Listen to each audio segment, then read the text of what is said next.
Welcome to the Little House Podcast.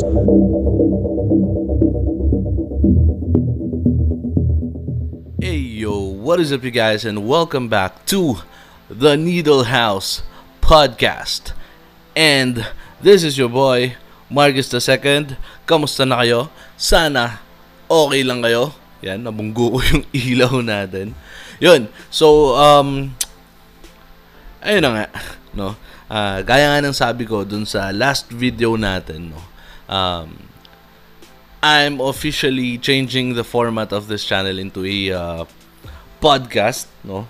Kaya pala hindi ko naririnig yung sarili ko. Teka. Uy, sorry. Yun. Ayun. Okay. Yan. Ayun, so gagawin na natin talaga tong podcast, no? At ano nga bang pag-uusapan natin ngayong araw? Well, eto, this has been a question for the longest time, no? Para sa aming mga, hindi lang sa aming mga tattoo artist, but pati sa akin personally, no? The question is, kasabwat, ano nga bang mangyayari sa tattoo ko kapag tumaba ako? Or kapag lumaki yung katawan ko, kasi bala ko mag-gym or whatever, medyo tumataba kasi ako. So, anong pwede kong gawin? Anong mangyayari sa tattoo ko? Anong pwede kong ipatattoo? Yan, ang daming nagtatanong yan. So, sagutin natin yan dito sa bagong episode natin. Yan, tuloy na natin yung mga episodes ng podcast, no? So, puro ganitong format na yung gagawin ko. Yan. So, kung napapansin nyo, nga pala, no, bumalik ako dun sa dati kong mic. Medyo nahirapan kasi ako magtimpla dun sa isa kong gamit, sa condenser mic. So, inaantay ko pa kasi yung mic na in-order ko, no, yung pang podcast talaga. So, bukas yata dadating na yun. Pero, since gusto ko nga gumawa ng video, eto muna ulit yung gamitin natin.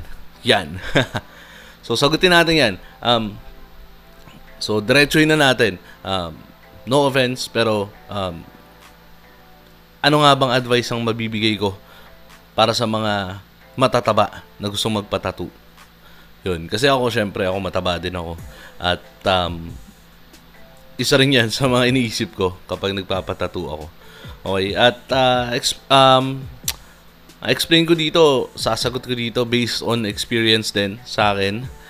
Nung tumaba ako, kasi nung nagsimula akong magpatattoo, hindi pa naman din ako ganun kataba. Actually, payat ako nun.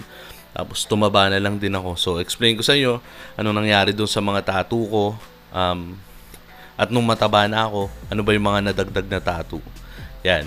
So, number 1, no? Unang advice na mabibigay ko is kung magpapatattoo ka at medyo mataba ka nga, no? Huwag kang magpatattoo ng maliit kasi mas lalo siyang nagmumukhang maliit. Yun. So, parang nagmumukha lang siyang mantsa sa balat.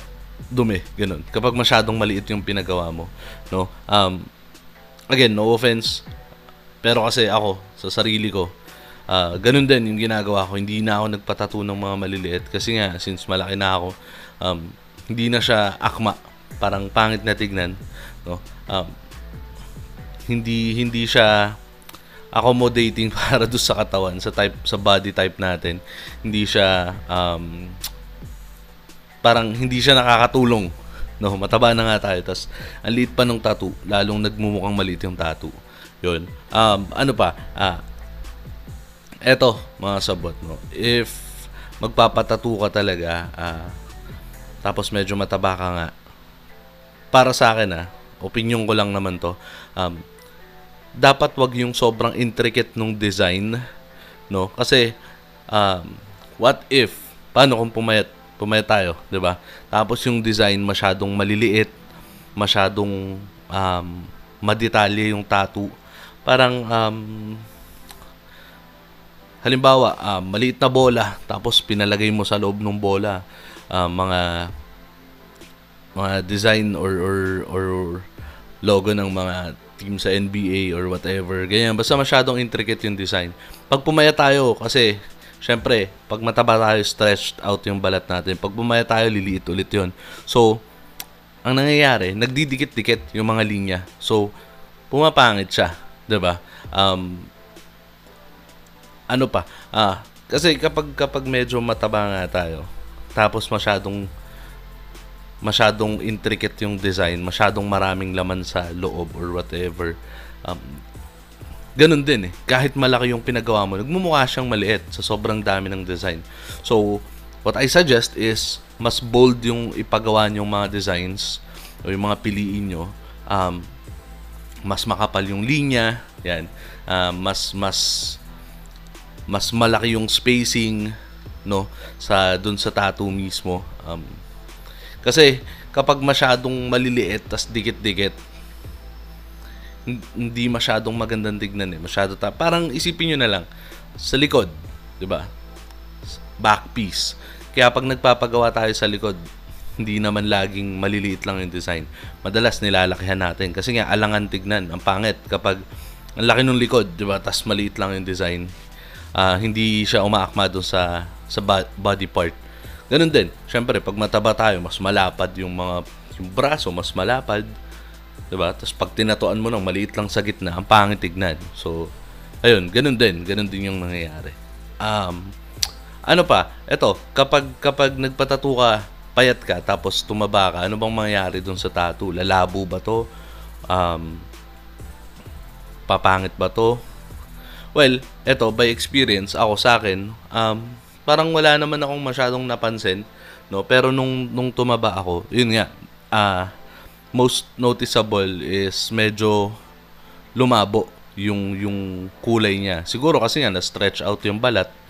May mga balat na hindi naman talaga nalagyan ng ink. So nung nabanat, mas lumabo. Yun, ganun yung nangyayari. Parang halimbawa, isipin nyo na lang sa lobo. 'Di ba? Yung lobo, yung usong lobo nung araw dati kapag may birthday, no, yung hinihipan tas may nakasulat na birthday, happy birthday, yung goma na lobo, kapag hinipan mo yun, 'di ba, kung kulay-pula yung lobo, nung lumaki mas light yung pagkapula niya. Ganun din yung sulat doon sa lobo. Nung hinipan yung lobo, lumaki din yung sulat, mas nakita, no. So ganun yung nangyayari halos sa tattoo. Kasi ganun din naman yung balat natin eh. Stretchable naman yung balat natin. Very elastic yan. So pag lumalapad tayo, tumataba tayo, lumalapad din yung design. Or hindi man lumalapad, pero medyo na-off ng konti, no? Pero sa lining, ako wala akong napansin sa lining na pumangit. Pero ito, siguro ito yung pinakamas napansin ko. Itong yellow na part na to ni Homer. Noon kasi, sobrang compact nung pagka-yellow niya, as in malinaw siya, matingkad. Syempre kasama na din doon na naluma yung tattoo, pero yun talaga, kasi ito hindi naman siya ganun ka luma nung tumaba ako. Parang ito yung huli kong tattoo nung payat pa ako, tas nung tumaba ako, kitang-kita talaga na medyo lumabo yung pagkadilaw niya. Kahit doon sa black part niya kapag pinipisil ko siya, mas nagiging dark siya. Pag ini-stretch ko siya, nakikita ko yung mga inconsistency na hindi nalagyan ng ink. Yun. So, yun yung mga pinaka-noticeable na nangyayari. Ano pa ba? Paano naman kung nag-gym ka or lumaki yung katawan mo? Hindi lang kasi sa pagtaba, lumalapad yung katawan natin eh. Siyempre, kapag nag-gym ka, nagka-muscles ka, lumalaki din, di ba? So yun, isang part din yun na nakaka-apekto. Most noticeable naman doon sa ganun is yung biceps and triceps. Ang nangyayari kapag ganun, hindi naman siya masyadong naaapektuhan kasi hindi naman ganun kalaki yung pag-stretch nung balat kapag lumalaki yung katawan or nagkaka-muscles, unless talagang sobrang laki nung inilaki nung katawan, no? Pero pag ganun, minsan lang naman medyo na-off yung placement, no? Unlike pag tumaba kasi lumalapad lang eh, pero kapag ka naging muscle at talagang nai-stretch yung balat eh, talagang nahihila siya tapos nagkakakorte yung katawan. So doon mas na-stretch siya. So minsan nangyayari is nawawala sa parang na-off yung pwesto ng tattoo or yung korte ng tattoo. Ito talaga dito. Ito rin napansin ko 'yan. Kasi nung bago to, maganda yung placement niya pero yung ano niya, yung korte niya. Pero nung tumaba ako, medyo naging off. Ewan ko kung mapapansin nyo, pero sa akin kasi parang medyo naging off yung positioning niya. Yun lang naman yung mga madalas nangyayari kapag tumataba tayo. Yung mga parts na talagang lumalapad sa atin. Pero other than that, yung sa leeg ko, sa dibdib, parang wala namang pinagbago. Sa tiyan, ito, may tattoo ako sa tiyan, di ko napapakita, ang laki ng tiyan ko. Pero sa tiyan, meron akong tattoo dyan, yung birth year ko, 1991. Ito, ako lang nagtattoo na ito sa sarili ko. Malaki siya, as in, buong tiyan ko, 1991. Tapos, nung tumaba ako, bala ko sana kasi siyang dagdagan, no? Parang lagyan ng mga shadings or whatever. Tapos, nung tinatansya ko kung kaya ko siyang gawin, may mga parts na hindi ko naabot. So yun, nag-extend na talagang na-stretched out yung tattoo ko sa tiyan. Pati yung dito, may tattoo ako dito sa may sikmura, pababa ng tiyan. Kamay siya na may hawak na ahas. Nung tumaba ako, medyo lumapad din yung mga daliri. Yun. Kasi yung tiyan natin, isa yan sa pinakaunang naapektuhan kapag tumataba tayo. So, ganun yung nangyari sa tattoo ko sa tiyan. Medyo umiba yung itsura niya. Yung lining niya, buo pa rin naman, pero medyo lumabo ng konti. Yun yung talagang pinaka napansin ko. Siguro, hindi ko alam kung magagawa ko, pero gusto kasi talaga magpapayat. Subaybayan natin dito sa mga videos ko kung anong mangyayari sa mga tattoo ko kung kapag pumayat ako. Kung papayat man ako. Di natin alam. No, sarap magluto ni Labi Dudes. So, tingnan natin kung matutupad ko yon. Isa yan sa mga plano ko na gawin dito sa YouTube channel natin or dito sa podcast, no. Tignan natin kung anong mangyayari kung papayat ako. Kung anong mangyayari sa mga tattoo. Kasi ako, nakita ko na siya kasi pumapayat at tumataba din naman ako. Pero hindi ko siya pinapansin dati. Parang wala naman akong pakialam. Pero ngayon, gusto ko siyang mas ma-document, no? Isa sa pinaka obvious na changes sa mga tattoo is ang nakita ko is yung kay Batista, no? Kay Dave Bautista, si Drax sa Guardians of the Galaxy, no? Kung makikita niyo siya ngayon, kung pag sinearch niyo si Batista parang 2024 interview, sobrang payat na niya. From muscles, tapos pumayat. Ang napansin ko sa tattoo niya is mas naging bright, mas maganda yung naging kulay. Kasi siguro dahil na compact na nga yung inks dahil pumayat siya. Plus, siguro part din is kasi medyo nag-iba yung lifestyle niya, yung diet niya. So siguro mas naging vibrant yung balat niya. Hindi natin alam. Pero ganun yung nakita ko nangyari. Pero kung gusto niyo makakita ng ganun, nung mataba na pumayat yung mga tattoo ni Batista, yun. Isa yun sa napansin ko, no? At ano pa ba? Mga advice pa kapag mataba ka tas gusto mo magpa-tattoo, siguro piliin mo din yung part na kung may bala ka magpapayat, yung mga parts na hindi masyadong naaapektuhan kapag pumapayat, no? Kasi malaking factor din yun pag doon mo siya nilagay. Ano pa ba? Avoid straight lines, yung mga mahahabang straight lines, iwasan nyo muna yan kung may bala kayo magpapayat. Armbands, yung mga bands na paikot, isa sa napansin ko dyan, no, is kapag pumayat medyo na-off. Although mare-retouch naman siya, pero nagiging off talaga yung itsura niya. Nawawala yung pagiging pantay niya. kapag mga armbands. Yan. What else? Ayun, kapag yung mga patches, yung tattoo na nauuso ngayon, kapag pumayat, naglalapit-lapit. Kaya kung mataba ka, tas may bala ka magpapayat, pero gusto mo na magpatattoo ngayon, yung patches, huwag mo masyadong paglapit-lapitin. Or kapag pumayat ka na, doon ka na lang magpa-patch para mas maganda yung kalalabasan niya. Kasi kapag patches, tapos payat ka, tumaba ka, walang problema eh. Pero kapag mataba ka, tapos patches, minsan na-off din yung placement. Yun lang naman. If you guys have any more questions, pwede naman kayo mag-comment sa baba at subukan natin sagutin, no? Although hindi lahat ng tanong diyan or mga comments ay nasasagot ko, napapansin ko.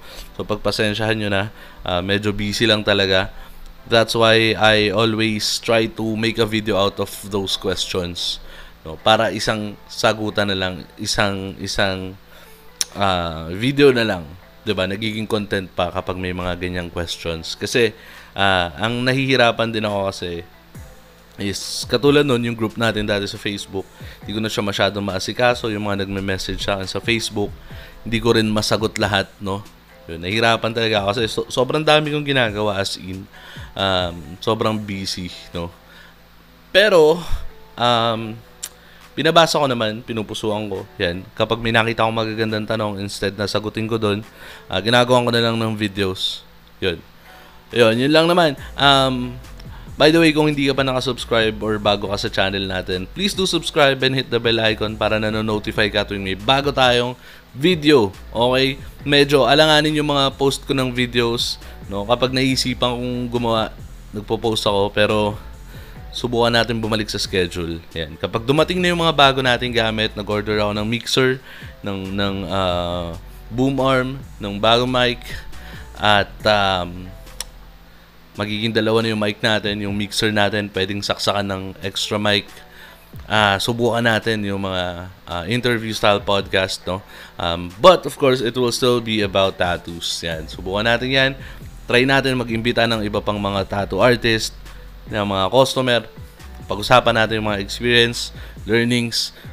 Baka matuto pa tayo. At lalo na ako, gusto ko rin mas marami pang matutunan at malaman. Okay? Yun lang naman. Peace out. Welcome to the Nicolaus Podcast.